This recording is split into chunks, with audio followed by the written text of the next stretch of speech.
In her past life, he had died in a fire trying to save her. In that explosion, his white shirt and face were stained with ash. Kneeling on one knee, Caro, in our next life, I'll find you first, and you must promise to be my girlfriend again. She had prepared to die with him, but at the last moment, he pushed her away and let the flames engulf him alone. When she opened her eyes again, she had returned to the moment before the explosion. On a rainy night, she brought a strange man home, only to see his face full of disgust. Martin, are you some clingy leech? Or have you no self-respect? Do you like being insulted by women? He stood in the rain the entire night and fell sick the next day. His assistant begged her to visit him, but she remained unmoved. Later, she married someone else, and for the sake of her husband and family interests, she set a trap to harm him. Everyone in the world knew how terribly she treated him, but only she knew, living again,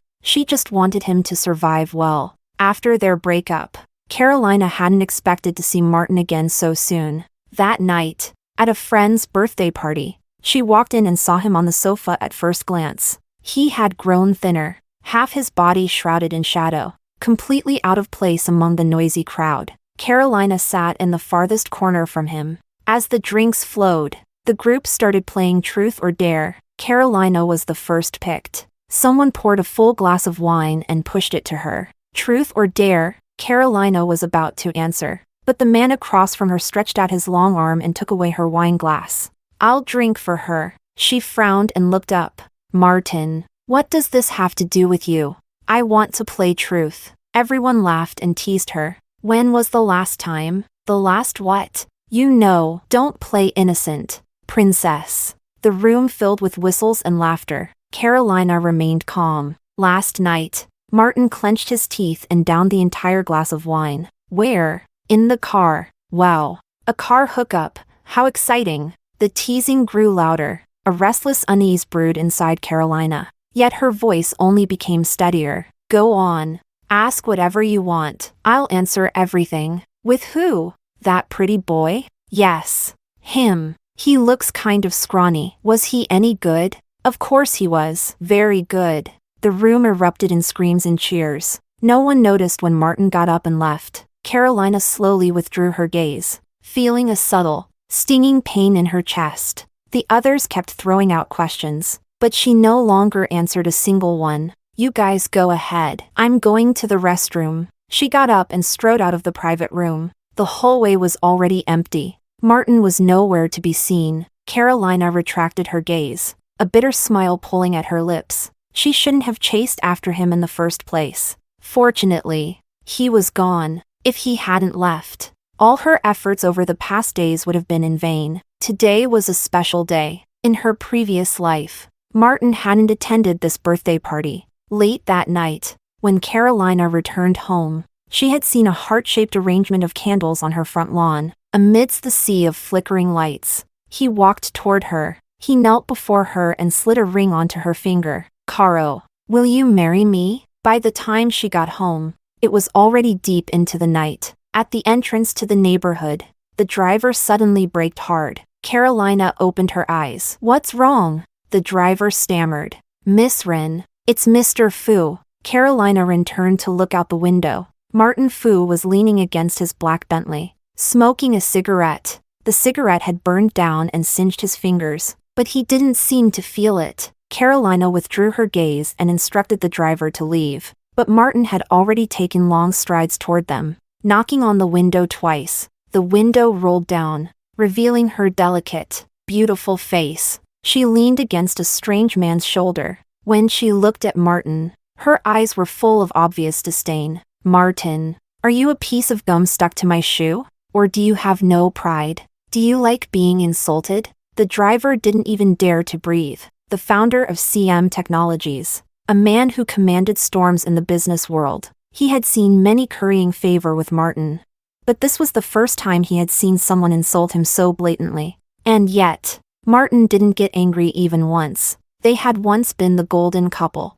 together for over 5 years, often topping gossip headlines with their love story. Until recently, when Carolina had been photographed late at night, clinging to a young pretty boy at a 5-star hotel. Since then, A cheating green hat had been placed firmly on Martin's head. As a man, the driver couldn't understand how Martin wasn't furious, or why he hadn't immediately agreed to break up. Carolina, get out of the car. Martin, are you blind? Can't you see I'm bringing a man home tonight?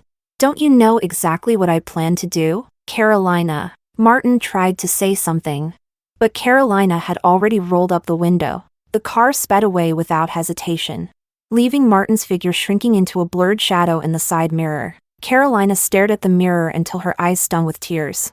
Yet she still refused to look away. The man beside her suddenly placed his hand on her waist. Carolina slapped him hard across the face. Get lost. Touch me again and I'll throw you out of the car. The man awkwardly withdrew his hand, thinking to himself, what a strange customer. She had paid 5 times the usual fee, only to have him act out a scene. It was because of her face, that stunning face, that he was willing to throw away his pride and cling to her. Inside the villa, Carolina instructed the man she brought. You'll sleep in the guest room at the end of the hall. Leave tomorrow morning, later rather than earlier. Then she told the housekeeper, keep the master bedroom lights on, turn them off at dawn. She was deliberately trying to create the illusion, in Martin's eyes, that she and the strange man were busy all night. A full act required a complete performance. She wasn't sure how long Martin would wait this time, but that first night she brought a man home. He had stood outside until dawn, and it had been raining that night too. Martin stood in the rain the whole night and fell ill the next day. His assistant had called, saying Martin was feverish and confused, calling out her name in his dreams, begging her to visit him, but she didn't. Ever since then, Martin's assistant rolled his eyes every time he saw her, praying that his boss would wake up from his delusion. The whole world saw how heartless Carolina was toward Martin, but only Martin himself seemed utterly oblivious.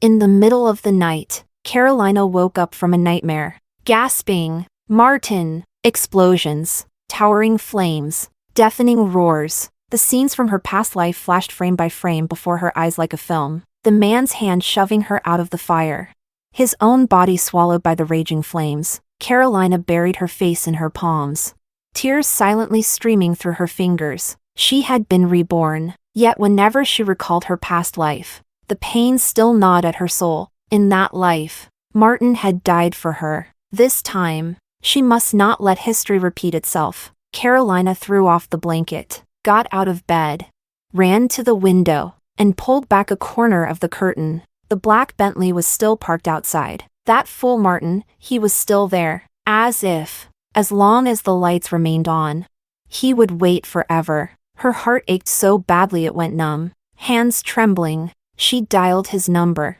It rang only once before it was picked up. Martin's voice sounded exhausted beyond words. Caro. Hearing him call her that, Carolina's tears burst forth uncontrollably. Martin, can you just stop already? Why are you still here? Don't you know how annoying you are?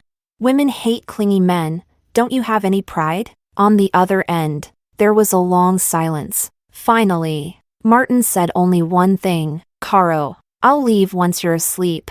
I'm just worried you won't sleep well. Carolina bit her lip to stop herself from sobbing. Martin, leave now. Do you hear me? She hung up before she could hear his reply. By the dark window, Martin's car remained downstairs for as long as Carolina stood there. Finally, in the faint light of dawn, the black car drove away. All strength drained from Carolina's body, and she collapsed onto the floor. Her silver bracelet slipped off and fell. She scrambled to pick it up, carefully brushing away the dust. It was the first gift Martin had ever given her. At that time, Martin had been very poor. His parents had died early, and he only had a grandmother battling chronic illness. On university registration day, Carolina spotted him at first glance among the crowd, wearing faded old clothes, standing awkwardly among a group of well-dressed upperclassmen. He was painfully conspicuous, conspicuously handsome, and conspicuously poor.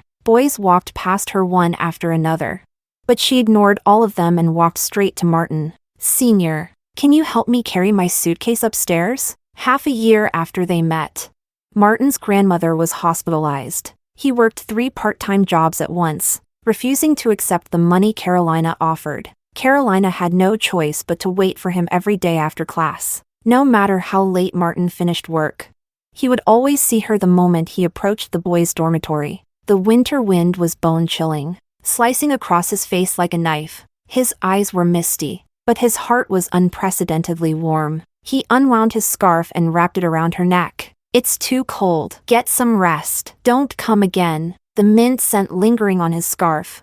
Carolina stubbornly shook her head. "I want to see you every day." That night, Martin stared at her for a very long time in the freezing wind. Not long after, Carolina caught a cold waiting for him in the rain and was hospitalized with pneumonia. When Martin heard the news, he rushed to the hospital immediately. At her bedside, the man who hadn't shed a tear even when his grandmother was rushed into the ICU, suddenly buried his head and sobbed quietly. Carolina's eyes widened, and the confession she had hidden for so long slipped out. "Martin, I like you. From the very first glance, I liked you. Can I be your girlfriend?" Martin stiffened. After a long while, he lifted his head. Fool. The confession should be done by the boy. He pulled out a small box from his pocket and opened it. Inside was a silver bracelet. He carefully fastened it around her wrist. "What's this?" she asked. "A gift for my girlfriend, Caro.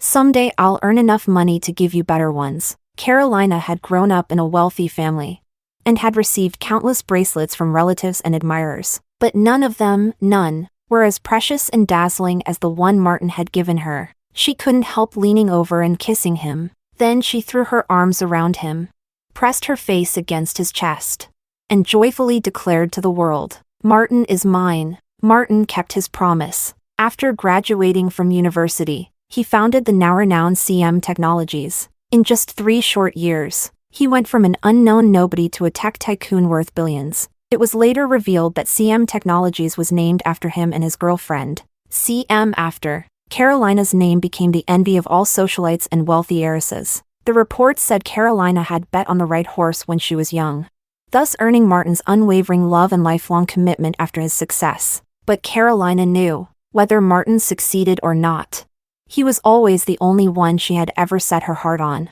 In their past life, they had a grand wedding. On the eve of the wedding, Martin had spent a fortune at an auction to buy the famed blue diamond, the only heart, as a gift for Carolina to wear on their wedding day. Facing the media's cameras, he openly declared his love. "Carolina is the only woman I have loved, love now, and will continue to love for the rest of my life. I want to give her the most eternal promise. If it can be expressed with jewelry, I'll buy jewelry. If it can be expressed with something else, I'll do that too." The media teased, "What if Miss Rin wants the moon?" For once, the usually stoic man smiled. His gaze and tone were resolute. "I said, whatever Carolina wants, I'll go after it without hesitation." Carolina gently caressed the silver bracelet on her wrist. No matter how well silver is maintained, it still tarnishes over time. But Martin's love and promises had never faded. In the previous life,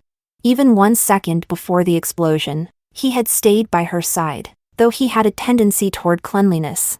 Then, both his white shirt and his face were stained with ash. Kneeling on one knee, he had gripped her hand tightly. "Caro, in our next life, I'll find you first. Promise me you'll be my girlfriend again." Carolina had thrown herself into his arms, nodding. In that moment, even fire and death didn't seem so terrifying. She had been ready to die with him, but she never expected that, at the final moment, Martin would push her out of the fire, letting the flames devour himself alone. Even now, recalling that moment made Carolina's heart ache unbearably. In this life, she would never again let him die for her. She just wanted him to live well, even if they couldn't be together in this lifetime. She was willing to accept it. When Carolina came downstairs, her parents were sitting in the living room. Several photos spread out on the table. Mr. Rin put down his newspaper. "Good. You're here. Pick one of these people and settle your marriage. You've wasted enough time on that foo boy." Martin might have been worth billions, seen as a good match by outsiders, but he still wasn't good enough for the Rin family. Each of the young men in the photos came from generations of wealth, deep family roots, incomparably stronger than a rising star like Martin. In her past life, Their marriage hadn't been approved by the Wren family either, but Carolina had insisted on marrying him. This life, she wouldn't choose the same path. Carolina casually pointed at the photo on top. Him, the second young master of the Song family. A Wren daughter and a Song son, it's a perfect match. This Romeo had a notorious reputation. Rumor had it that a mistress was already 5 months pregnant. Mrs. Wren seemed hesitant.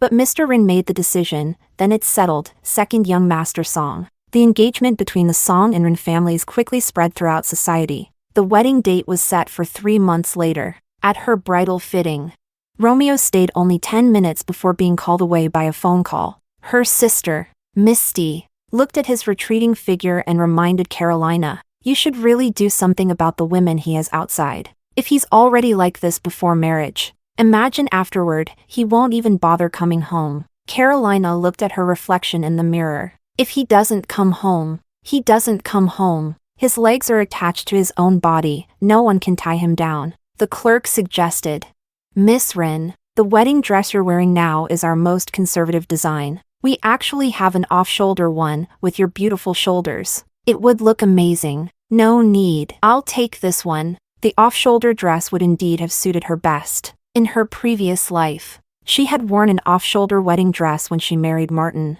She still remembered vividly, when she walked out in that dress.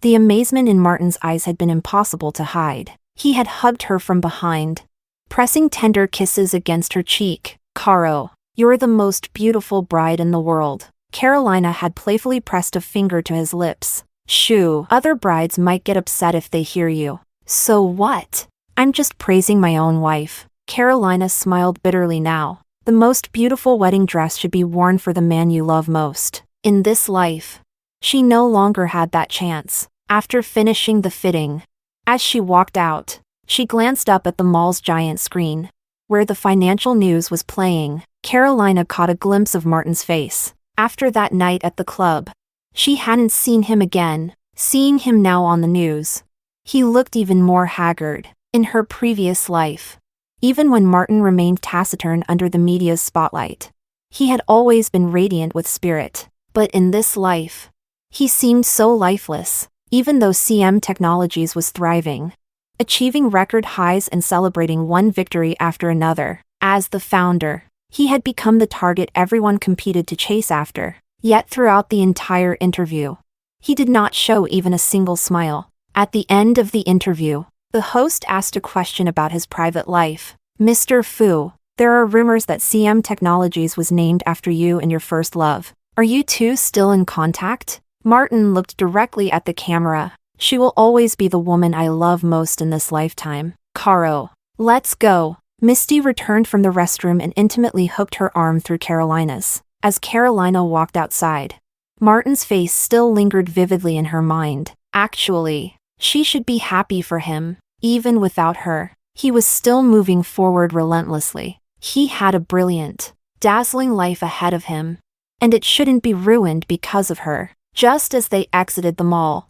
Jonathan arrived to pick them up. Jonathan was Misty's husband and Carolina's brother-in-law. "Misty, done shopping?" "Jonathan, didn't you say you were too busy today to come pick us up?" "No matter how busy, my wife is always the most important." Jonathan was famously known as a perfect husband. Carolina looked at this man who cherished his wife and family, but all she felt was bitter irony. In her past life, it was Jonathan who caused the downfall of the Wren family. Jonathan, driven by greed, drained the Wren group's assets after taking control, and even harbored vicious thoughts of wiping out the Wren family completely. "Caro, what are you spacing out for? Get in the car!" Misty's voice interrupted Carolina's thoughts. Carolina smiled at her sister. All right, in this life, she had to stop Jonathan. She couldn't let the same tragedy happen again. On the way back, Carolina asked Misty, "Sis, you and Jonathan have been married for almost 5 years now. Have you two ever thought about having kids?" Misty paused in her steps. "Caro, I've never told anyone this before, but your brother-in-law actually loves children very much. It's just, I can't have kids." Carolina froze. Misty couldn't have children. In her past life, she had never even heard about this. After a long pause, Carolina managed to ask, "And Jonathan, Misty smiled softly. Jonathan treats me very well. He said he still wanted to be with me, even without children. But that only makes me feel even more guilty toward him. Carolina couldn't quite process it immediately. Jonathan was willing to forego having children, just to be with Misty. Did that mean he truly had feelings for his wife? Jonathan quickly caught up to them with his long strides. Misty, what are you two chatting about? Nothing. Just talking about marriage and relationships. After all, Caro is about to be a bride too. Jonathan suddenly looked at Carolina. Speaking of which, Caro, there's something I've been curious about for a while. Not sure if I should ask. Carolina looked at him calmly. Go ahead, brother-in-law. Jonathan smiled. It's nothing big. I was just wondering. You and Martin were so close. How come you suddenly changed your mind and agreed to marry second young Master Song? Carolina answered frankly. The Rin family never approved of Martin. It's not exactly a secret. In short, from now on, Martin has nothing to do with the Rin family. Misty, look at you. Why bring up such a topic out of nowhere? Yes, my bad. Wrong timing. Jonathan and Misty continued flirting playfully. Quickly walking ahead, Carolina watched their backs. Then pulled out her phone and sent a message. Help me look into someone, my brother-in-law, Jonathan. The day before the wedding, the Rin family's living room was stacked high with wedding gifts. When Carolina came downstairs, she saw a slender figure sitting on the sofa from afar. Her steps halted, clad in an Armani women's suit that highlighted her graceful curves. Rita looked professional and elegant. No trace of the struggling student she once was. She was now the CFO of CM Technologies, and had been Martin's junior in university. Over the years, countless companies had tried to poach Rita, but she had stayed loyal to Martin. Carolina, it's been a long time. Rita set down her cup and stood up. Carolina kept her distance and got straight to the point. The housekeeper said you came to deliver a wedding gift, but I don't recall sending you an invitation. Indeed, there was no invitation. I'm not here on my own behalf, but representing CM Technologies. Rita spoke as she pulled a delicate box from her bag, placing it on the table before them. This is CM Technologies' wedding gift for you, Carolina. Your marriage has made everyone at the company very happy, because their founder has finally regained his freedom. Now that you're married, stay at home and be a good wife. Don't come out and create more trouble. On behalf of everyone at CM Technologies, I wish you and second young Master Song a deep and lasting marriage, and many children. Rita's smile seemed to be laced with poison. Carolina understood. Rita hated her. Not just Rita. Everyone around Martin hated her. It was she who had dragged the once high and mighty prodigy down from his pedestal. As long as Martin's name wasn't associated with Carolina, he remained immaculate and untouchable. It was she who made him the object of ridicule among his competitors. Carolina's eyelashes trembled slightly. Perhaps Rita's love for Martin was no less than her own. I accept the gift. Tell Martin, I have nothing to do with him anymore. The sea is vast. Let him soar freely. I wish him a brilliant future. On the morning of the wedding day, a gentle drizzle began to fall. Carolina stood by the window, watching raindrops slide down the glass, leaving long, blurry trails. Miss Wren, the wind is strong outside. You're dressed too lightly. Be careful not to catch a cold. The makeup artist draped a scarf over her shoulders. Carolina closed the window and walked over to the fitting mirror. In the mirror,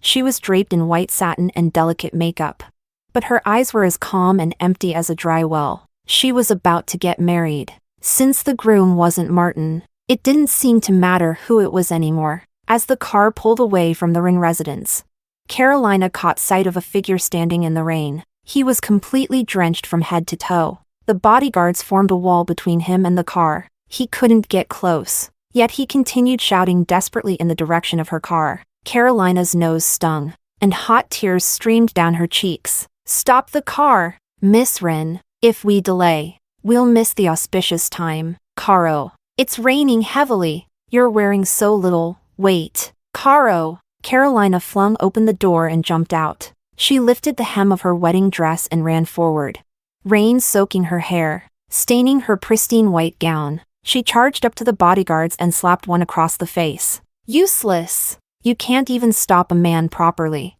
And none of you thought to give him an umbrella? If something happens to him, the Wren family will be held responsible. Caro. Carolina turned her head, her eyes locking onto Martin's through the crowd. He had lost a shocking amount of weight, a faint scruff darkening his chin. He used to be so neat and clean, but now he looked utterly disheveled. The rain soaked his shirt, making the fabric cling to his chest, every bone of his frame clearly visible. He was so tall. How had he become so thin? Carolina's defenses completely crumbled. Martin, are you insane?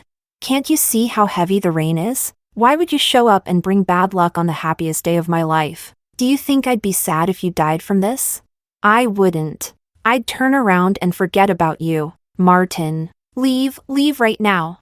If you don't go, I'll call the police. But Martin only smiled at her. Caro, I had a dream last night. I dreamed you married me. You called me Mr. Fu, and I called you Mrs. Fu. When I woke up, I wished I could live in that dream forever. Carolina's tears poured down, mixing with the rain. That wasn't a dream. It was something that had truly happened between them, in their previous life. On the night of their wedding, they had laughed and teased each other just like that. She had kissed his Adam's apple over and over, playfully calling him Mr. Fu. He had held her hand and kissed her lips. Mrs. Fu, you're mine now. Late September, the weather was already turning cold, and the wind carried a hint of bleakness. Carolina couldn't even remember how she had walked away from Martin that day. She only remembered the rain, how cold and cutting it was. She had only stood in the rain for a little while, but she had fallen seriously ill that same night. As for Martin, Carolina didn't know. Later, she learned from a bodyguard that he had refused both the umbrella and a ride back. Instead, he had simply walked away, alone, into the endless sheets of rain. A week after the wedding, Carolina's fever finally subsided. That night, Romeo stumbled drunkenly into her room. Caro. He approached her from behind, bending down to kiss her cheek. Carolina raised her hand and pushed him away. Romeo, I have something to say. Whatever it is, say it after we handle the business at hand. Caro, you still owe me a wedding night. Romeo, your mistress is Lynn Shalwi, a freshman at the Art Institute. She's nearly 8 months pregnant. You investigated me? Romeo frowned. So what? Which man doesn't have a mistress outside? Caro, don't think you can use this as an excuse to refuse your duties as a wife. Carolina stared at him with a cold expression. Romeo, if you don't want the rest of what I know to go public, you'd better respect my wishes. Romeo sneered and left the room to make a phone call. 5 minutes later, he returned, shoving the door open so hard that it slammed into the wall. Caro, you really are ruthless. On the surface, you married me, but you were really just finding a puppet. You won't let me touch you. Who are you saving yourself for? Your ex-boyfriend Martin? Too bad. Martin's reputation is about to be ruined. Tomorrow, the whole world will see his scandal. Carolina froze, staring at him. Romeo, what are you talking about? You really don't know. Romeo grinned smugly. How much of the market has Martin's company stolen? Did you really think the wealthy families would sit back and watch him monopolize everything? He's just a poor kid. How can he fend off the siege from the true elites? Tonight, at the presidential suite in the Peninsula Hotel, they've prepared a gift for him. Carolina immediately stood up. Romeo, are you telling the truth? Romeo chuckled. If you don't believe me, check tomorrow's tabloid headlines. Without even thinking, Carolina rushed out of the room, watching her retreating figure. Romeo pulled out his phone and made a call. Send a paparazzo to stake out the Peninsula Hotel entrance. Take some eye-catching photos of my new bride. Carolina arrived at the top floor of the Peninsula Hotel. Outside the presidential suite, the door was tightly shut. Without hesitation, she knocked. Inside, a man's hoarse voice called out, "Who is it?" It was Martin, but his voice sounded different, as if he wasn't fully conscious. Thinking of Romeo's warning, Carolina knocked harder. Room service, open the door. The door cracked open slightly, and a hand reached out, yanking her inside. The room was dark, the cold moonlight filtering through the window, a floor covered in silvery light. Martin twisted her arm, pressing her back against the wall. Who sent you? The Kim family, the Du family, or the Rin family? Speak! Carolina froze. Martin was implying that the Rin family was also involved in tonight's setup?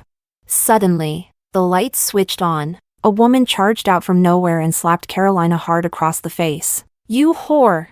Who bribed you to drug him? Where's your hidden camera? Hand it over! Do you realize you almost got him killed? It was Rita. She reached out, trying to yank Carolina. Carolina stumbled and fell hard to the ground. Martin caught a clear look at her face, his expression freezing for a second. Then he rushed over to help her up. Caro, how could it be you? Hearing that, Rita turned and took a good look at the woman on the ground too. What she saw only fueled her fury. Mr. Fu, can't you see it yet? She's one of them. I warned you already. The Rin family was part of tonight's plan. I just never imagined Nestor Rin would sacrifice his own daughter as bait. Shut up. Martin barked at her. Rita, you'd better remember your place. I haven't even held you accountable for slapping her. If you dare throw more dirt on her name, she's not wrong. Carolina interrupted him. She raised her head, her eyes devoid of any emotion. Martin, we've long known you wouldn't fall for just any setup. To be frank, it wasn't my father who pushed me out there. I volunteered. Everyone knows. Martin, you still have feelings for me. Your ex-girlfriend. Other women might not deceive you, but if I made the move, the odds would be much higher. Martin stared at her, the rims of his eyes turning slightly red. Why? Caro, tell me, why did you do it? For a brief moment, Carolina saw the Martin from years ago, the big boy who had once wept uncontrollably by her hospital bed. She had held him tight, kissed him, trying everything she could to comfort him. Back then, she had wanted nothing more than to dig out her entire heart and offer it to him. Even now, she was still willing to give everything she had, as long as he could live safely. Carolina let out a light, airy laugh. Why, Martin? Don't you already know? Your company has shaken up the chip industry too much, taking away almost half of the market share from the major giants. The Rin family and the Song family are both part of that. For the man I love, I had no choice but to act. Martin's lips turned pale. The man you love? Are you referring to the Rin family?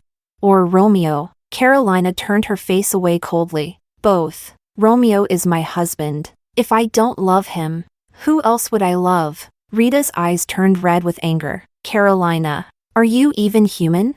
You know perfectly well why the company is called CM Technologies. In Mr. Fu's heart, the company was never just his. Your name, Carolina, even came before his. How could you be so heartless?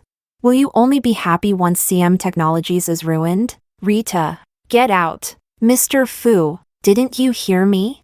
Rita, if you disobey my orders, I will not keep you on. Submit your resignation to HR tonight. In all these years, Carolina had never seen Rita cry, but now, tears streamed down Rita's face. She quickly wiped them away. Mr. Fu, I won't resign. I'm sorry. I crossed the line tonight. I'll leave now, but I beg you, please don't trust this woman again. She will truly be the death of you. With that, Rita left. Carolina tried to get up. Martin moved to help her, but she shoved him away. Martin, don't touch me. Caro, she finally managed to stand, but her legs gave out and she almost fell again. He instinctively reached out to catch her, but his hand only hovered in the air.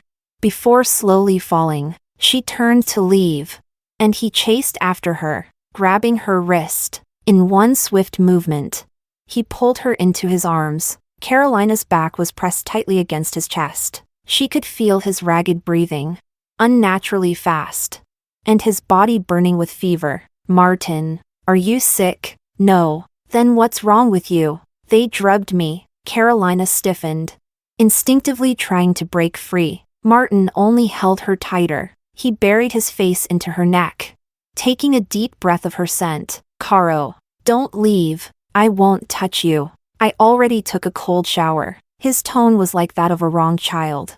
one who could find no comfort and could only endure. Carolina felt her nose sting sharply. She didn't move, letting him hold her for a long while. Then his phone started ringing. Martin showed no intention of answering. "Martin, ignore it." His muffled voice came from against her ear. "Caro, I miss you so much." Carolina gritted her teeth and eventually pushed him away. "Martin, stop saying things like that. I'm married now. You should show some self-respect. I'm leaving. From now on, we won't see each other again. If you don't want tonight's disaster to happen again, be more cautious. Don't fall for traps so easily." Just as she was about to walk out, Martin called out to her again. "Caro, tell me the truth. Did you really come tonight just to help them set me up? Tell me honestly." "Martin, I already told you the truth, you just refuse to believe it. If there's a next time, I won't miss. Take care of yourself." She flung the words at him without hesitation, then walked away, the closing door cutting off Martin's view of her. Carolina had just reached the hotel entrance when someone grabbed her hand. She froze and turned her head. "Martin, you, don't go out through the main entrance. Come with me." Martin pulled her through the kitchen and out a small back door. A black Bentley was parked in a shadowed corner nearby. He stuffed her into the back seat and climbed in after her. "Martin, there are people staking out the main entrance." He turned to look at her, smiling faintly. "I won't do anything to you. But if you walk out that way, you and I will both be on tomorrow's gossip headlines." "I wouldn't mind, but I'm not sure if you would." "Martin." Carolina fell silent, turning her face away. Martin gently turned her face back toward him. "Caro, today has been the happiest day I've had in half a year, because you were by my side. I should thank those people. If not for them, I wouldn't have had this chance to be near you." Carolina stiffened. "Martin, are you insane? They wanted you dead. Even my appearance tonight was to set you up. So what? My life isn't so precious. As long as it's something Carolina wants, I would give it to her even if it cost me my life." He said it so easily, just as he had during their wedding in their past life, promising in front of all the cameras, whatever Carolina wants, no matter what it is. Martin, will do it without hesitation." Carolina pushed his hand away and turned to look out the window, where he couldn't see. Tears streamed silently down her face. Half an hour later, the car pulled up outside her neighborhood. Carolina opened the door and turned her head. "Martin, thank you for tonight, but from now on, Martin reached out and pulled her into his arms. Her forehead bumped into his hard chest. Before she could react, he cupped the back of her head and kissed her deeply. The kiss was desperate and forceful. Carolina struggled at first, but then both her wrists were pinned by him. Finally, he let her go, only to hold her even tighter against him. He kissed her hair tenderly. "Caro, I regret it. I shouldn't have tried to be a gentleman. If being a gentleman meant losing you, I'd rather be a scoundrel. I don't need anything, not reputation, not principles. Martin, can abandon it all.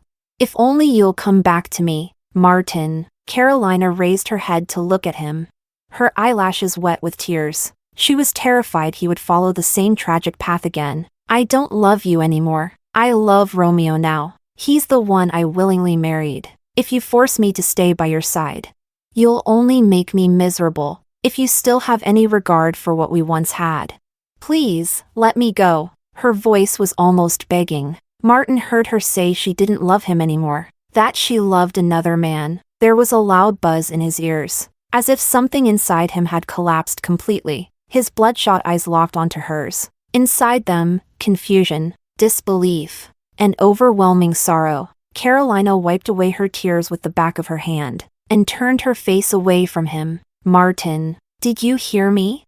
I don't love you anymore, so stop clinging to me." She turned to open the car door. This time, Martin didn't stop her. Carolina hadn't expected to find her parents waiting in the marital home. They sat stiffly on the couch. Mr. Wren's face was full of undisguised rage, while Mrs. Wren hovered nervously, as if wanting to speak but too afraid to. Across from them sat Romeo, legs crossed, Wearing a smile of unfathomable meaning, Carolina greeted them calmly. Mom, Dad, what brings you here? You could have given me a heads up. Mr. Rin slammed his hand on the table. You still have the nerve to ask? Where were you in the middle of the night? Carolina pressed her lips together. Meeting a friend. Mr. Rin threw a stack of photographs in front of her. What kind of friend needs to meet at a hotel in the dead of night? You're a young woman. Have you no shame? Thank goodness Romeo found out in time and called us. Otherwise, you would have disgraced both the Ren and Song families. Carolina bent down and picked up one of the photos. It showed her hurrying into the Peninsula Hotel. Only now did she fully understand what Martin meant earlier. Someone really had been lying in wait outside the hotel. If Martin hadn't dragged her out in time, those pictures would have shown much more, and the photos might not be sitting in Mr. Ren's hands right now. Carolina shifted her gaze to Romeo. Who's so fond of stirring up trouble? Following me around and then playing the victim? Romeo shrugged, looking utterly shameless. Mrs. Rin tried to mediate. Caro, just tell your father clearly what happened. I believe you. Mr. Rin scoffed coldly. Stop trying to cover for her. What's there to explain?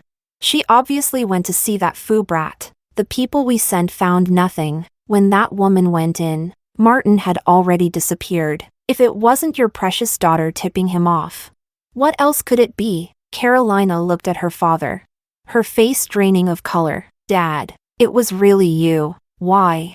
Martin always respected you so much. And besides, I'm no longer with him. Why can't you just leave him alone? Mr. Rin snorted disdainfully. Leave him alone? And who's going to leave us alone? If he knows what's good for him, he'll shut down that pathetic company of his. Then maybe I'll consider letting him live. A penniless brat. Thinking he could soar to the skies?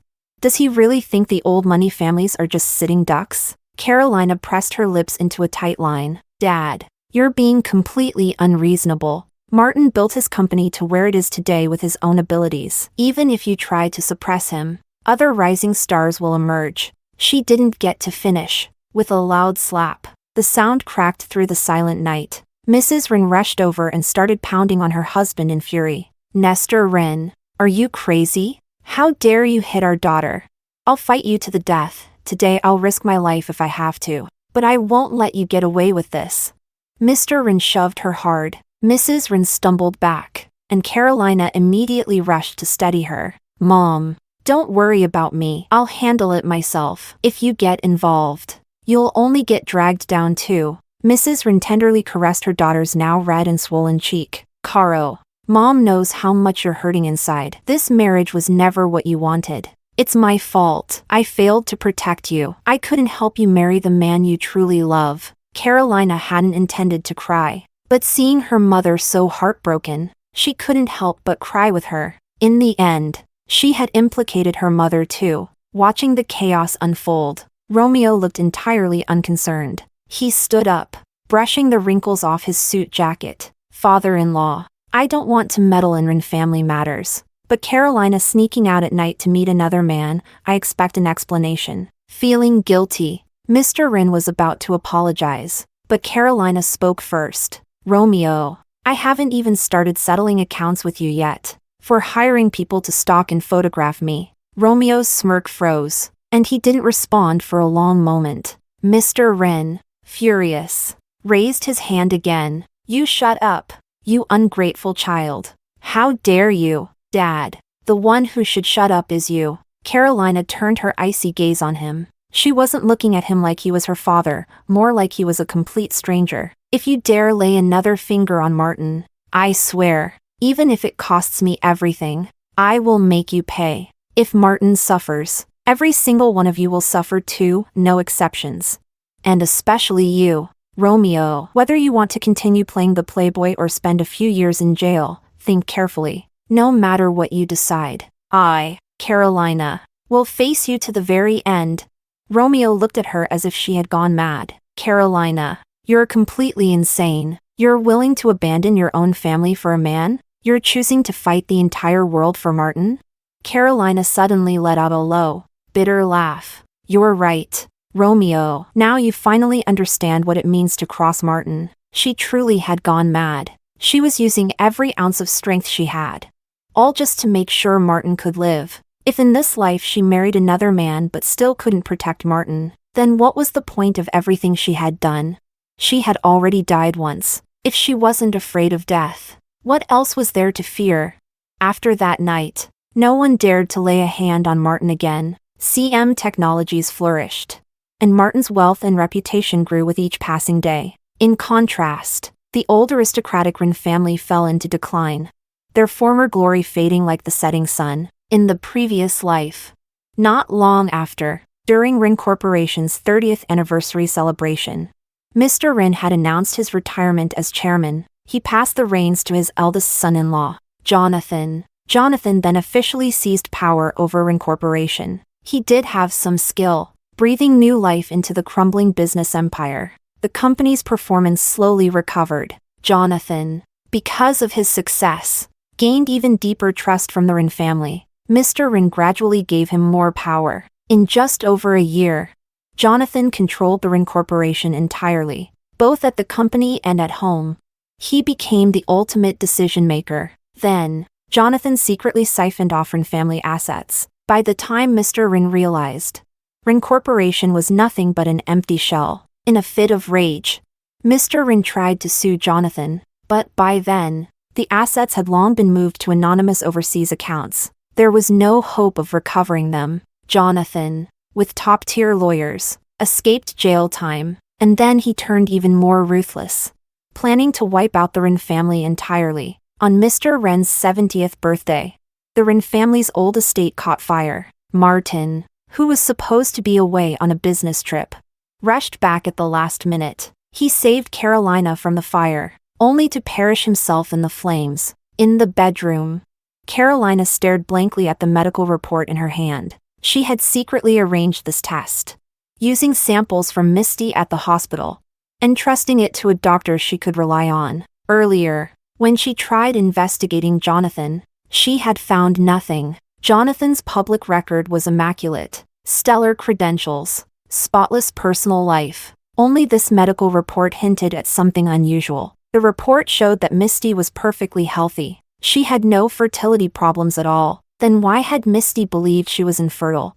Carolina couldn't help but suspect this was Jonathan's doing, to make Misty even more devoted to him. Suddenly there was a knock at the door. "Caro, are you still awake?" It was her mother's voice. Carolina hurriedly stuffed the documents back into their folder and hid them in a drawer. "No, Mom. Come in." Mrs. Wren entered carrying a glass of warm milk. Carolina got up quickly to greet her. "Mom, you shouldn't trouble yourself with things like this. Let the maids handle it." Mrs. Wren sat down on the edge of the bed, her face full of heartache. "Caro, you haven't left the house in so long. Mom's really worried about you." After her falling out with Romeo, he had moved out to live with his mistress. Carolina had moved back into the Wren family home. Mrs. Wren sighed. "Caro, outsiders might not notice, but as your mother, I can see it clearly. You've never truly let Martin go.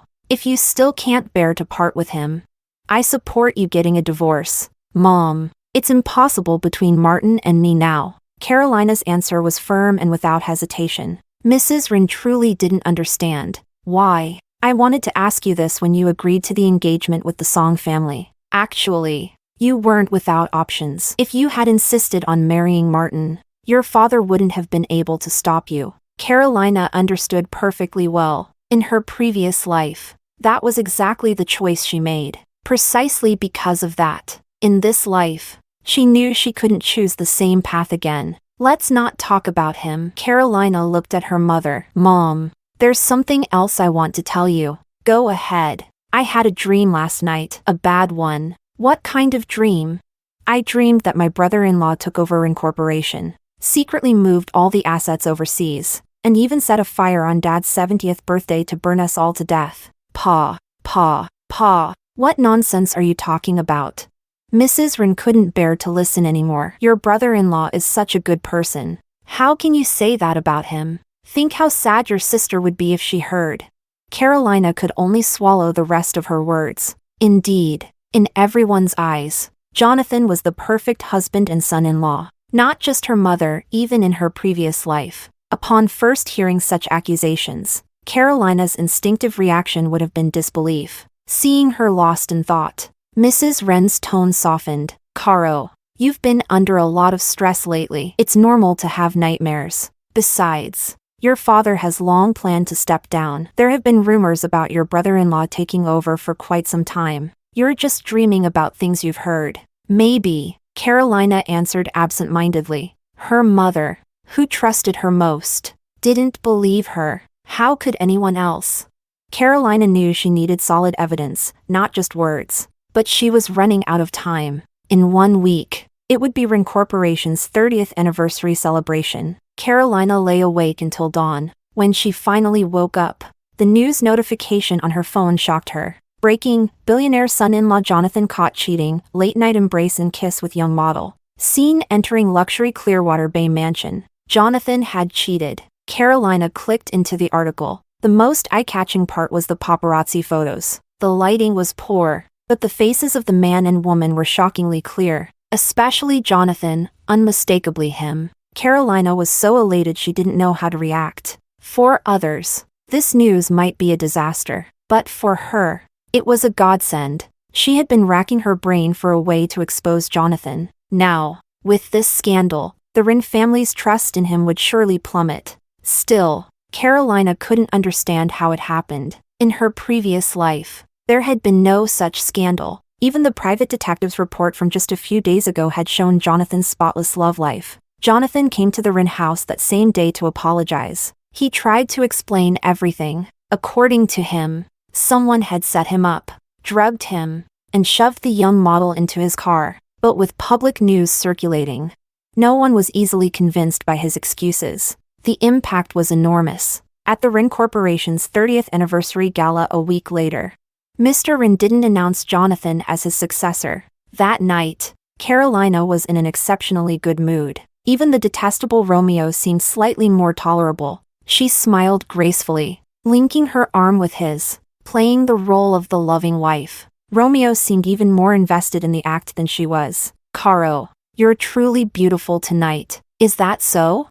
Yes. When you walked out just now, I was stunned. Carolina turned and smiled sweetly at him. Then you should get your facial nerves checked. A frozen face could be an early sign of nerve paralysis. As they spoke, a stir rippled through the hotel entrance. Martin's figure suddenly appeared in their line of sight. He had come, even though he hadn't been invited to tonight's gala. The moment Martin showed up, half the attendees swarmed over to greet him. Adding glory to the powerful was human nature. Tonight, he wore a dark blue suit, broad-shouldered, narrow-waisted, tall and imposing, but it was his face that stood out most. Strikingly handsome, impossible to ignore. Carolina withdrew her gaze, trying to find an excuse to leave. But Martin, surrounded by admirers, was already making his way toward them. Romeo suddenly tightened his grip on her hand. Carolina instinctively wanted to pull away in disgust. Martin stopped in front of them.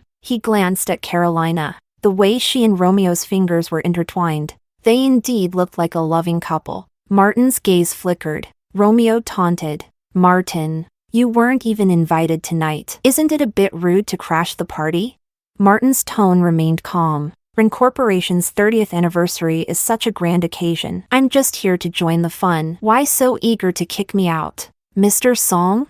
As he said this, he didn't even look at Romeo. Romeo followed Martin's gaze and saw Carolina beside him. His grip tightened again. "Martin, where exactly are you looking? What drew you here tonight? Really?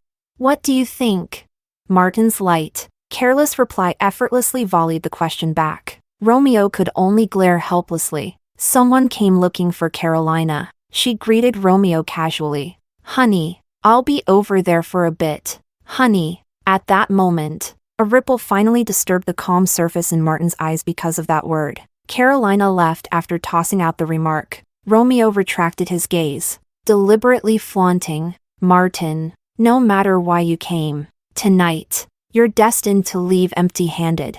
Is that so?" Martin's eyes lingered on Carolina's departing figure for a long while before pulling back. Carolina didn't usually handle alcohol well, but tonight, she seemed to accept every drink that came her way. Soon, she was half drunk. A server helped her upstairs to rest, and she fell asleep as soon as she touched the bed. She didn't know how long had passed before she woke up from a nightmare. Gasping, "Martin!" She had dreamed again of the explosion from her previous life. The sensation of being held in Martin's arms still felt vivid, as if it had all just happened yesterday. Her chest heaved violently. It took a long time for her breathing to calm. When she lifted her head, she saw a figure standing by the floor-to-ceiling window. Martin turned around. The light cast shadows across his eyes, half his face cloaked in darkness. Unreadable. "You were dreaming. You called my name. Weren't you the one who said there was no one left in your heart? So why call my name in your sleep? Weren't you supposed to be in love with Romeo now? Why didn't you call his name?" Martin stuck one hand in his pocket and slowly walked toward her. Carolina felt something different about him. When she first saw him tonight at the banquet, she had sensed it strongly. It was still the same face, still the same deep affection when he looked at her, but Martin seemed to have matured overnight, becoming even more composed. He exuded an aura of sharp, oppressive authority that felt both familiar and unfamiliar. "Martin, why are you in my room?" She instinctively gripped the bedsheet under her. Even her breathing became cautious. Martin sat down at the edge of her bed, leaning forward. He enveloped her, casting a deep shadow over her. "Caro, don't you think you owe me an explanation? How did you end up marrying someone else?" "Explain what? What are we now? Why should I explain anything to you? You need to leave. If you don't, I'll call security." Suddenly, Martin reached out. Carolina was pulled into his arms. His firm, warm chest pressed against her. His arms wrapped tightly around her waist. His lips brushed her hair, her ear, her neck, inch by inch. This tender posture had played out countless times between them before. "Caro, do you remember how you addressed Romeo earlier?" "What? That title, it should only exist between you and me." "Husband." Martin was referring to that word. Carolina suddenly understood. "Martin, what's wrong with you?" Carolina felt more and more that she couldn't read him anymore. They had been apart for almost a year, and he had seemed to accept that she had married someone else. Martin lifted his hand and traced her features gently. "Caro, I miss you so much. Come back to me, okay?" Carolina turned her face away, avoiding his touch. "I told you, Martin, we can't be together. I don't love you anymore." Martin grabbed her wrist, the thin silver bracelet gleaming under the light. "If you don't love me, why are you still wearing the first gift I ever gave you?" "Caro, don't be so stubborn." "Martin." There was a sharp knock at the door. Carolina turned her head. "Miss Wren, are you awake?" "What is it?" Mr. Song had a relapse. He fainted. "If you're awake." Carolina had already thrown off the covers and gotten out of bed, hurrying to open the door. "What's wrong with Romeo?" "I'm not sure. It's an old condition. Your mother asked me to fetch you. Take me to him." Before leaving, Carolina glanced back at the dark room. Soon, there was no more movement behind her. Martin withdrew his gaze expressionlessly and followed them out. The Song family had a hereditary heart defect. Romeo had drunk too much tonight, triggering a relapse. When Carolina went downstairs, he was already being helped into a car. "Caro, Romeo, how are you feeling?" Romeo saw Martin trailing behind her. "Honey, I'm not feeling well. Stay with me at the hospital." Carolina frowned. The Song family elders were all there, along with many familiar guests. Under everyone's watchful eyes, she could only get into the car. Through the window, she saw Martin standing in the light. His figure was tall and lean, and the streetlights stretched his shadow long, adding a sense of loneliness. Carolina's hand froze, but she closed the car door. The car drove steadily away as the crowd at the door dispersed. Martin remained standing there. After a moment, he pulled out his phone and called his driver. Carolina sat on a bench outside the consultation room, her eyes lowered, lost in thought. Suddenly, a suit jacket was draped over her shoulders. She looked up in surprise and saw Martin. Light poured down from above, surrounding him in a halo, making him look exceptionally gentle. Carolina yanked off the suit jacket and shoved it back into Martin's arms. "Martin, can you have a little self-respect? My husband is in there getting checked. Don't you think this is inappropriate?" "Caro, in my eyes, Nothing is more important than you. You're all I care about, Martin said, his tone and demeanor as gentle as ever. Carolina didn't know what else to say. She could only turn her head away to avoid looking at him. The examination room door opened, and a nurse pushed out a hospital bed. Romeo immediately tried to sit up when he saw Carolina. Wife. A cold glint flashed in Martin's eyes. Carolina asked the doctor, "How is he? Is it serious?" The doctor removed his mask. Mr. Song drank quite a lot tonight. The alcohol greatly aggravated his condition. His situation is currently stable. I recommend he stay for observation overnight. If all is well by morning,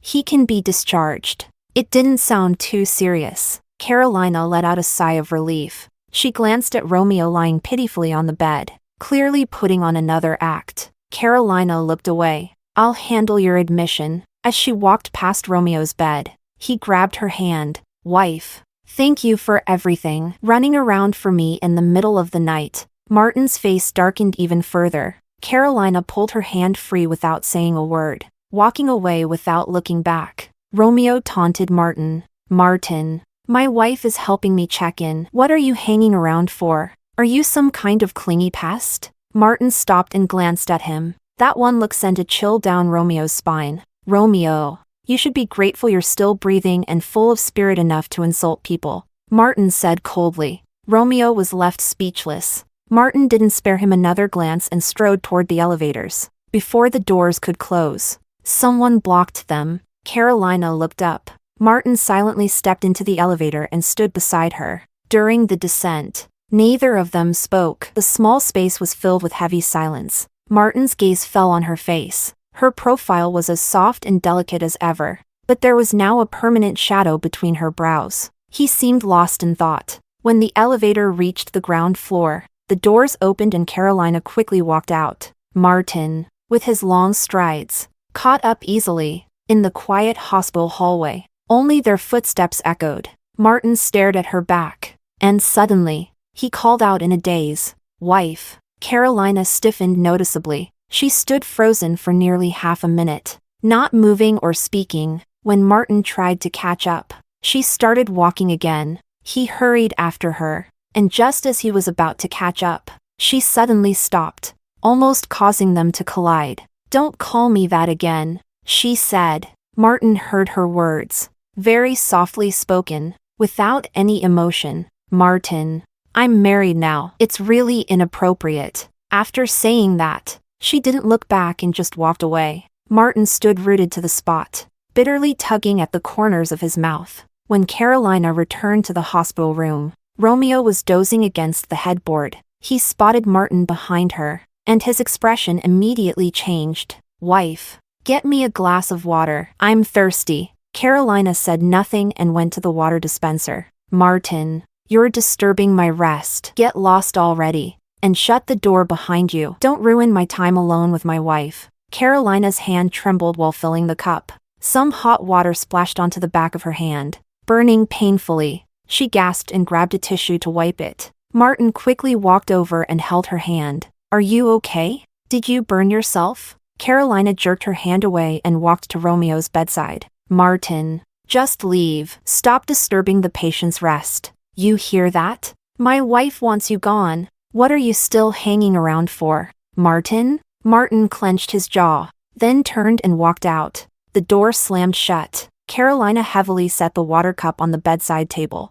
Hot water spilled onto Romeo, causing him to yelp. "What the hell, Caro? You soaked my clothes!" Carolina looked at him with a cold, detached gaze. "Romeo, I've played along enough. I'm done. I'm going home to sleep now. From now on, the hospital will assign a caretaker. I won't be involved. And let me warn you, stop humiliating Martin. Otherwise, don't blame me for turning against you." She said this and left without looking back. Just a few steps down the hallway, she saw Martin still there. He hadn't left. Carolina paused. Martin didn't look at her. He leaned against the wall smoking, the streetlights casting him in a lazy, untamed silhouette. He stubbed out the cigarette and walked over slowly, stopping in front of her. He said nothing, just gazed at her. Carolina felt slightly uncomfortable under his intense stare. Just then, Hurried footsteps echoed down the corridor. They both turned.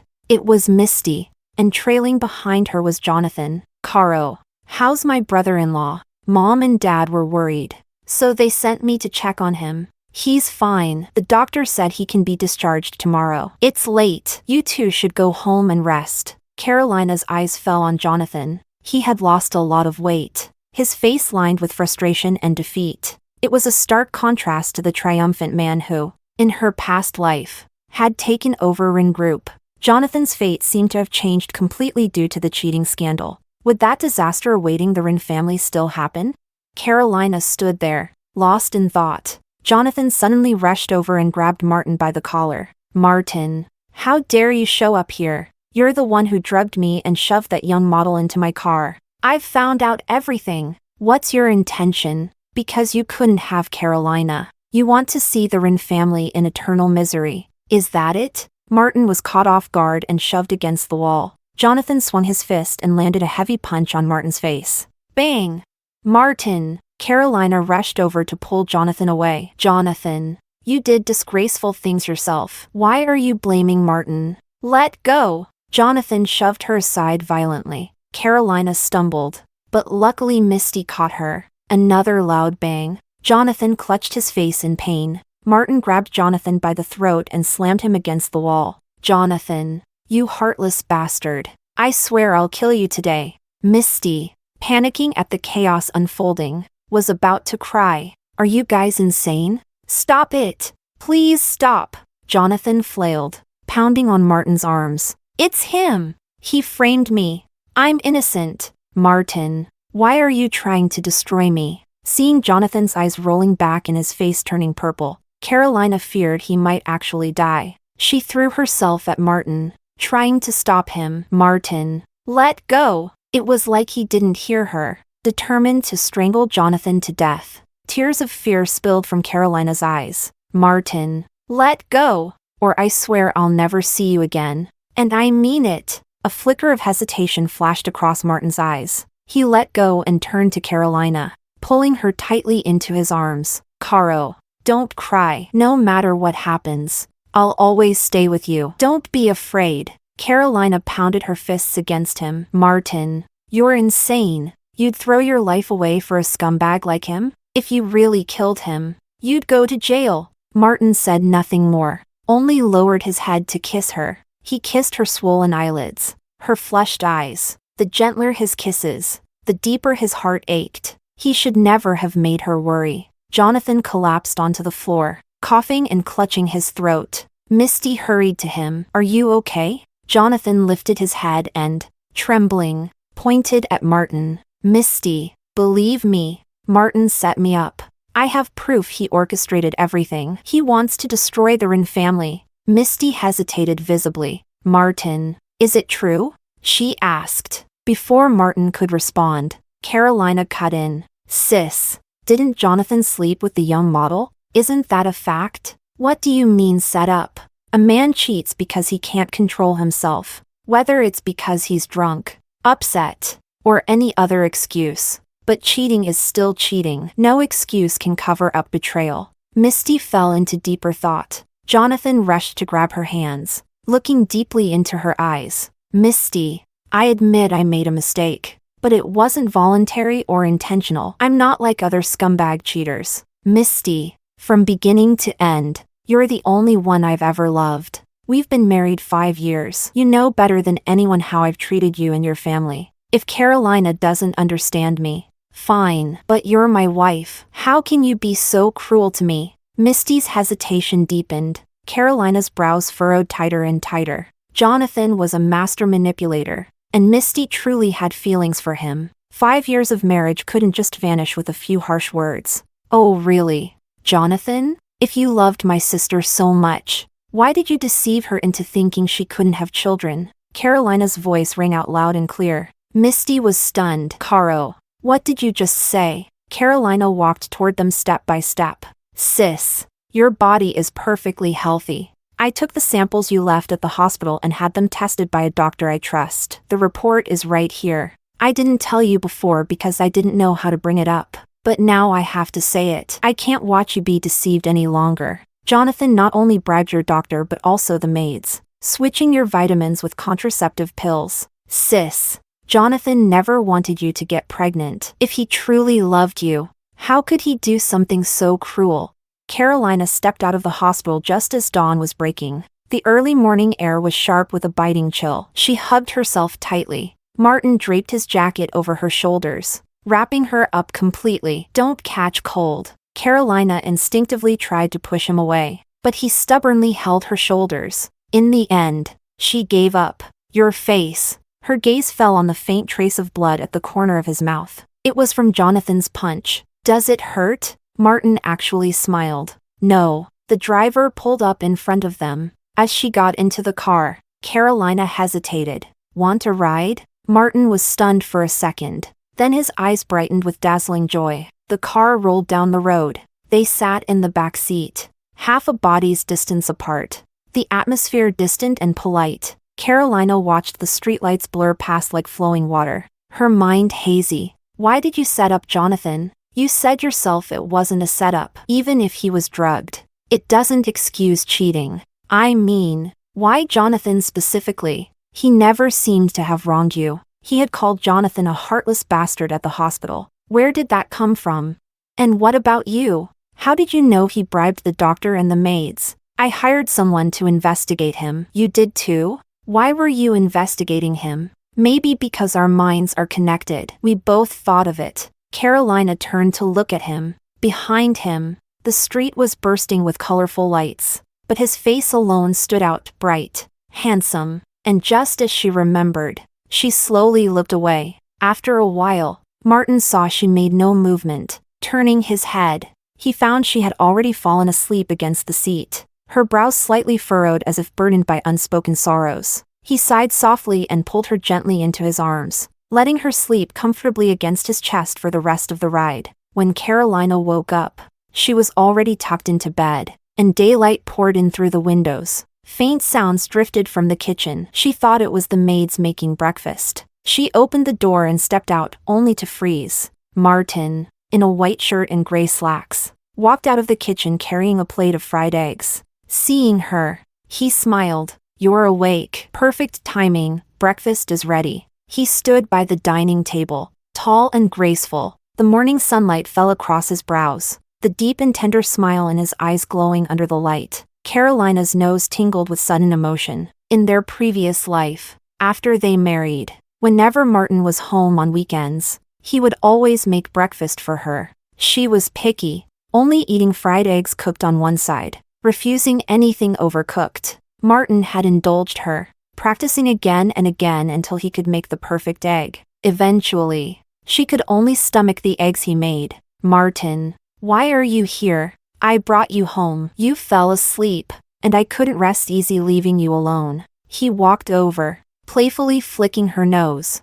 I've been waiting for you all morning. You finally woke up. Carolina immediately took a step back. Her eyes were red, but she fought to keep her tears from falling. Martin, are you insane? This is my and Romeo's marital home. If the paparazzi had caught you here last night, you'd be plastered all over the headlines. Didn't you learn your lesson from the Peninsula Hotel incident? You're worried about me? Why would I be? I'm worried about my own reputation. I'm a married woman now. You're deliberately setting me up for public shame. Maybe because her words were too harsh.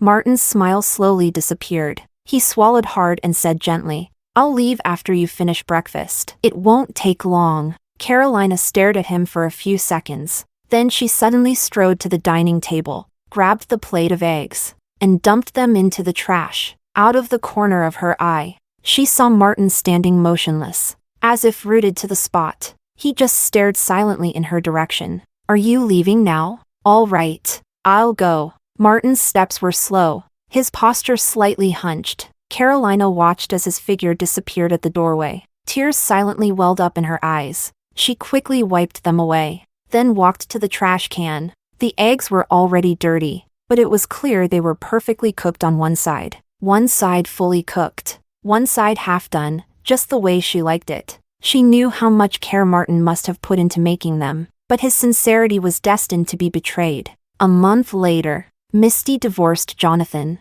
The night Misty received the divorce papers, Carolina got a call from her mother, asking her to fetch Misty from a bar. In times of deep pain, people often react recklessly. Some do things they never would normally do. For Misty, it was reckless indulgence. When Carolina arrived, she found Misty dancing closely with several muscle-bound men on the dance floor. She forced her way through the crowd and dragged her sister out. They sat down in a booth at the corner. Misty kept downing glass after glass of whiskey. Carolina couldn't stop her. "Enough, sis.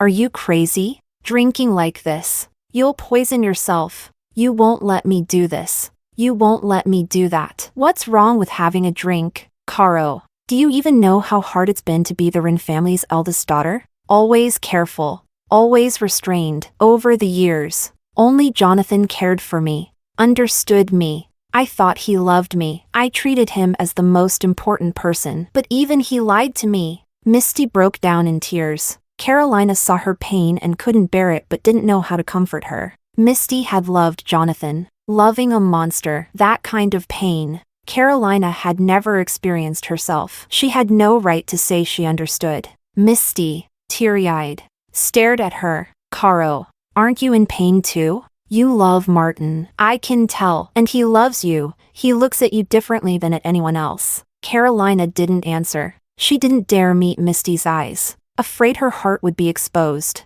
The whole world knew how much Martin loved her. Carolina tilted her head back and downed her glass of whiskey. The spicy liquor burned down her throat, and with it, her suppressed pain seemed to find an outlet. "Martin and I are fated to be apart this life. Why? You still have a chance, Caro. I no longer have a choice, but you do. Why must you carry regret to the end?" Misty kept murmuring at her side, switching between talking about herself and about Carolina, laughing and crying. Carolina just kept drinking until she too got drunk. The dance floor spun wildly with the blurry figures of men and women, twisting like monsters in her eyes. In her mind, only one face kept appearing. Martin's. The Martin from her past life. The Martin from this life. Every smile, every frown of his was deeply etched into her memory. The driver came up to her. "Second miss. Shall I drive you and Miss Misty home?" Carolina turned her head to glance at Misty, slumped over the table, and waved her hand. "You take her home. I'm not going back tonight." She staggered out of the bar. The cold wind made her shiver violently. She pulled out her phone and scrolled through her contacts. When she found Martin's name, she suddenly smiled. "Martin." She dialed his number. The buzzing sound came from behind her. Carolina froze for a moment and turned around. Martin's face appeared clearly into her sight. He stood at a dimly lit street corner. The bustling night scene behind him suddenly faded into dullness, leaving only him glowing in her eyes. "Martin, why are you here?" "Misty called me." "When did you arrive?" "I was already sitting at a nearby booth when you drank your first glass." "Then why didn't you come out?" "I was afraid you didn't want to see me. Afraid I would make things difficult for you." "Martin." Carolina's knees buckled, and she collapsed into his arms, her face pressed against his warm chest. Breathing in his familiar scent, she suddenly laughed, then laughed until tears streamed down her face. She was drunk after all. Couldn't she be reckless just this once?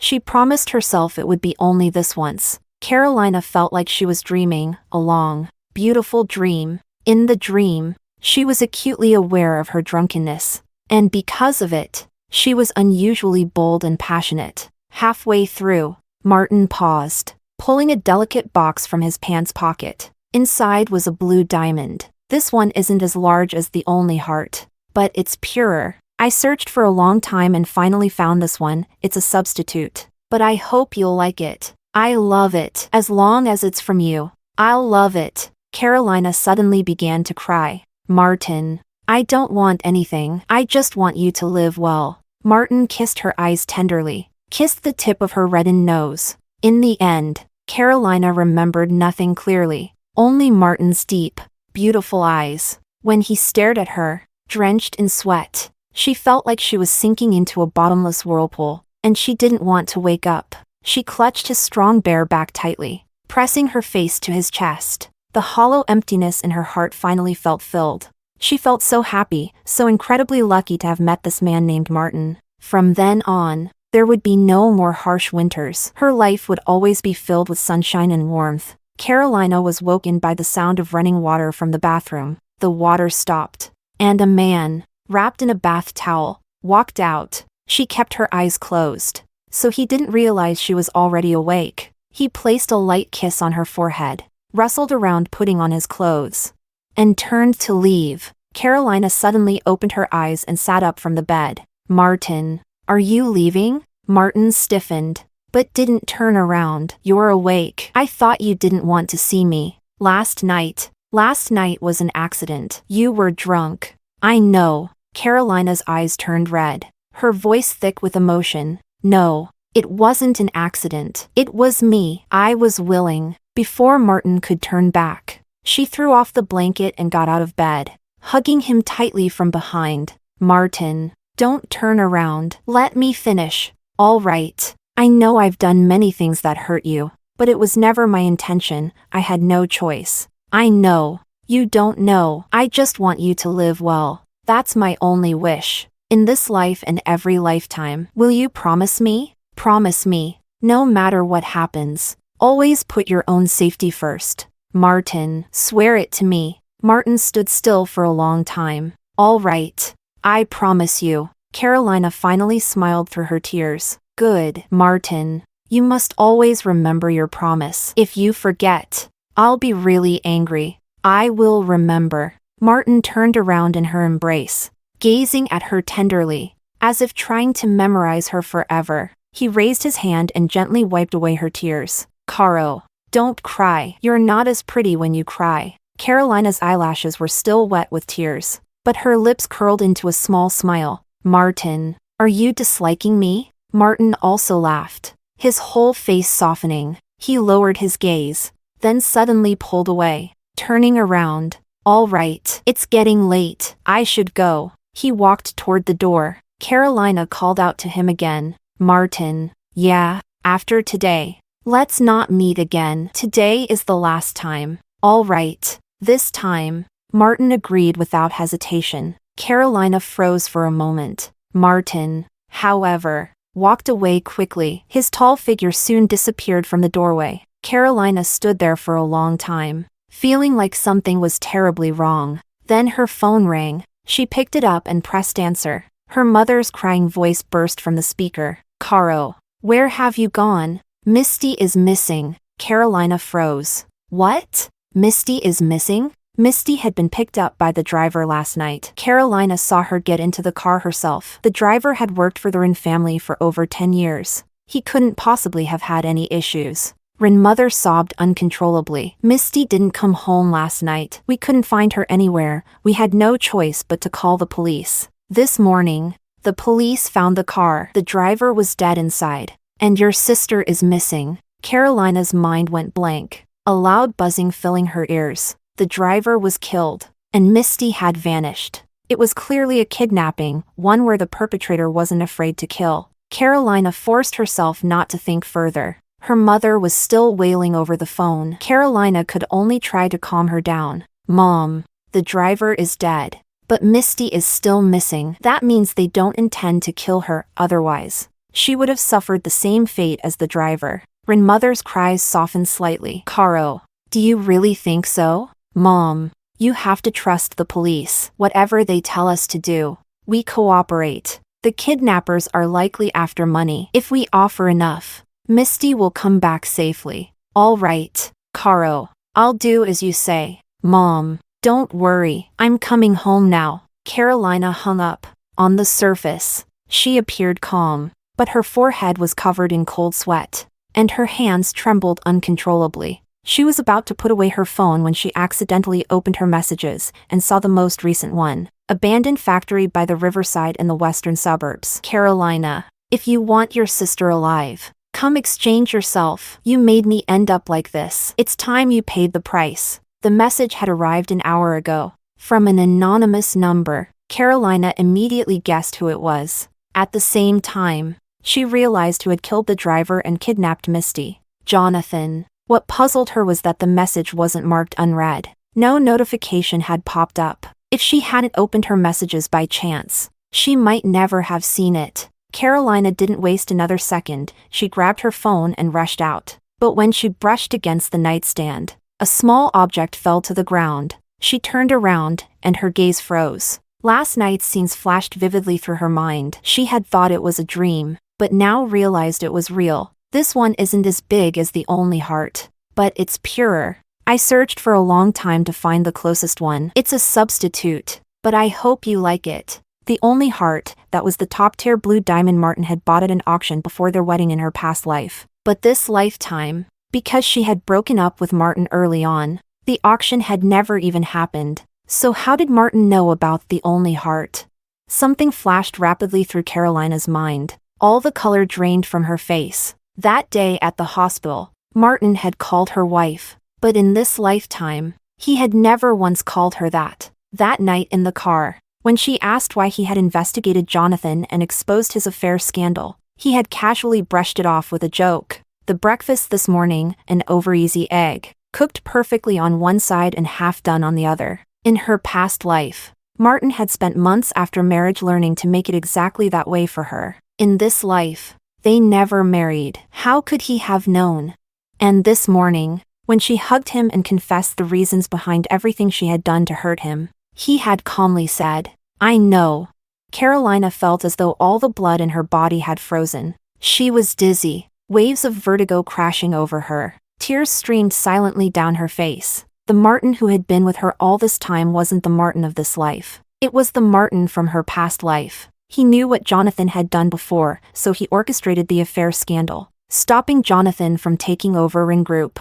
And she had been wondering why that scandal had broken so conveniently. It was because Martin had been pulling the strings behind the scenes. And this morning, when she had told him they would never meet again, he had agreed so easily, walking away without looking back. Carolina suddenly thought of Jonathan's message, the one that had already been read. Martin had seen it. And earlier, when he left, it was to go to the meeting place Jonathan had set, the abandoned factory by the Western River. Carolina's legs moved uncontrollably toward the door. She tripped and fell at the doorway, nearly crawling to the elevator. When the doors opened, several police officers stepped out. "Miss Carolina Wren, we're here regarding your sister's disappearance. Did your sister or the kidnappers contact you? Your mother said you were the last to see her." Carolina's hollow, numbed eyes gradually cleared. Only now did she fully realize they were police officers. She grabbed the lead officer's arm tightly. "I know where my sister is, and my husband,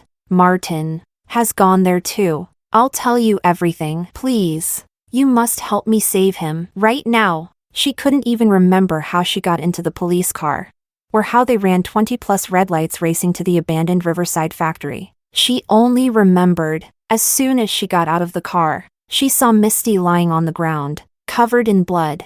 The officers rushed to save her. Carolina ran toward the factory with everything she had. Running, the only sound in her ears was the howling wind. The world around her had gone silent. Suddenly, a deafening explosion shattered the night. The entire factory was engulfed in flames. "Martin. Martin. I came to find you. I came to save you." The police officers surrounded her, forming a human wall to block her from approaching the inferno. She kicked and screamed like a madwoman. Her mind was blank except for one thought. Martin must be hurting so badly. He had already suffered once in their past life. This time, it should have been her turn. "Miss Wren, stay back. It's too dangerous. Let me go. Let me go. I want to be with Martin. I want to be with him. You'll be putting yourself in danger. Let me die, even if it means death. I want to die with Martin. I will never leave him alone again. Please. I'm begging you. Let me go." In the end, Carolina's vision went black, and she collapsed forward. "Martin, I just want you to live well. That's my only wish for this life and every life thereafter. Will you promise me? Promise me that no matter the circumstance, you will always prioritize your own safety. Promise me. Guarantee it to me. Okay. I promise you. Martin, you must always remember your promise. If you don't, I'll be angry. I'll remember. Martin, you liar. You big liar. You had never lied to me before. So why this time? Why deceive me so thoroughly?" Carolina lay unconscious in the hospital for a whole month. Doctors said her physiological indicators were all normal, but she just wouldn't wake up, as if she consciously chose to stay immersed in a dream, unwilling to face reality. 1 month later, on a sunny afternoon, the figure on the hospital bed suddenly opened her eyes without a sound. The nurse who came to change the floor caught a glimpse and immediately shouted in joy, rushing out. Within half an hour, everyone had gathered around Carolina's bed. By then, she was calmly sipping porridge with the help of a caretaker. The doctor happily announced that she could be discharged today. The Wren family finally breathed a sigh of relief. Misty looked at her sister, her expression calm, and said, "Caro, even if not for yourself, for the baby in your belly, you must." Carolina stiffened. "Baby?" Misty nodded. "Yes, you're pregnant. Just about a month." Misty had thought Carolina might get emotional or maybe sad, but she hadn't expected her to react the way she did. Carolina looked utterly puzzled. "I'm married?" It took Misty a long moment to respond. No. During the month Carolina was unconscious, the Song family, seeing little hope of her waking, had proposed a divorce. Wren mother and Misty, knowing Carolina didn't truly love Romeo, agreed. Wren father was reluctant, but the Song family was determined, so his opinion didn't matter much. In short, the marriage was already dissolved. Carolina looked even more confused. "I'm not married." "Then whose baby is it?" Everyone present was stunned. Almost simultaneously, they all realized Carolina had lost her memory. She had forgotten everything related to Martin. While everyone hesitated about how to respond, Carolina lowered her head and continued sipping her porridge without a care. "It doesn't matter. No matter whose child it is.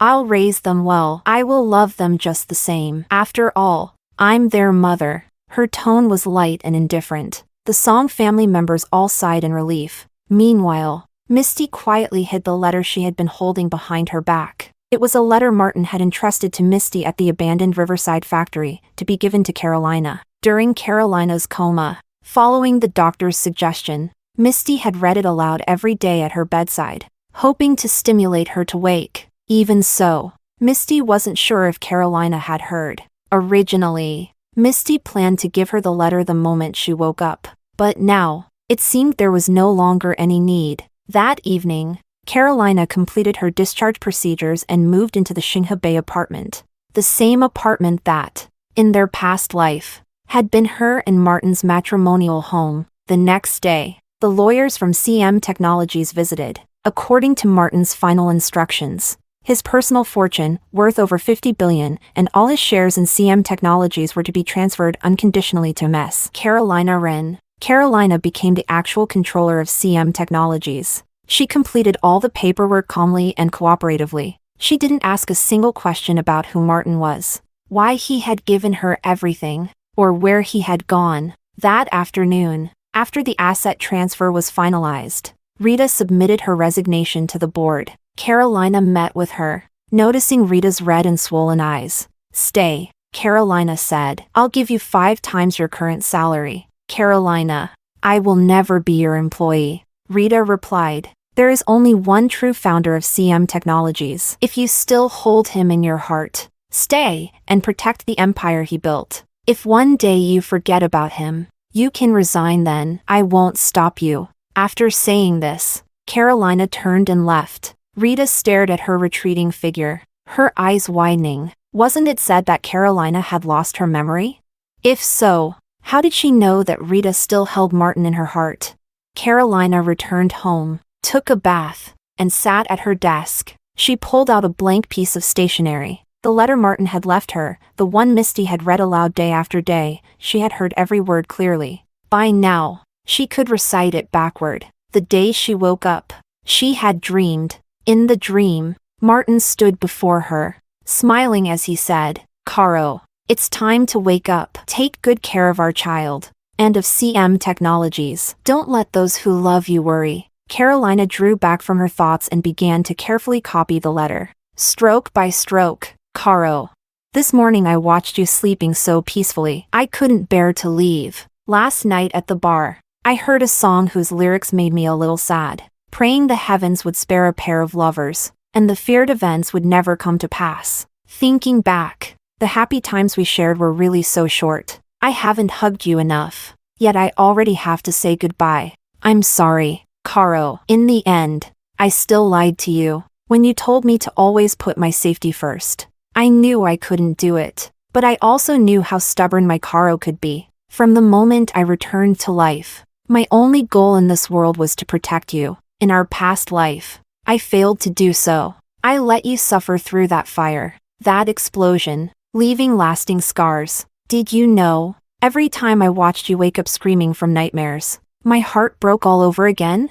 This time, I want you to live far from conflict, pain, and sorrow, to live happily and peacefully. No matter what Carolina wanted, Martin would give it to her without hesitation, even if it cost him his life.